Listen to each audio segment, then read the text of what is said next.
Sì, è stata una partita con tantissima tensione perché i 3 punti in ballo erano importantissimi per tutte e due le squadre. A loro gli dava quasi la matematica certezza di salvarsi senza fare il play-out e noi dobbiamo vincere per forza le prossime 2 partite per andare a fare il play-out, quindi era uno scontro decisivo e quindi c'era molto nervosismo, partita molto contratta, però è andata bene.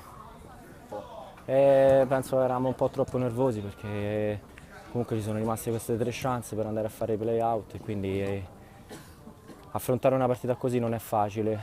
Abbiamo un po' paura di prendere gol e quando hai paura di solito lo prendi. Faremo come 2 finali. La prossima è col De Angelis e l'ultima di campionato con lo Scapigollo, quindi sarà durissima e pensiamo partita per partita, quindi ora ci prepariamo a giovedì per il De Angelis, la prepariamo come se fosse la finale del campionato e cerchiamo di portare a casa 3 punti non pensando alla classifica loro, alla nostra e poi prepareremo la prossima con Checco.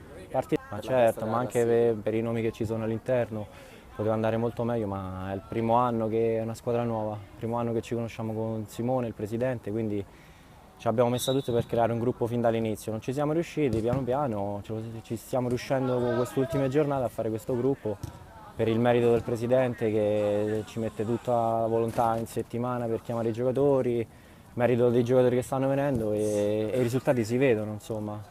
Siamo in finale di Coppa e ora abbiamo vinto, quindi continuiamo così. Ho cambiato l'approccio alla partita perché se oggi sbagliavamo sia una sconfitta o un pareggio ci condannava al 90% alla retrocessione, quindi abbiamo giocato con molta paura e molto contratti, a differenza della semifinale che era una partita secca e non avevamo nulla da perdere.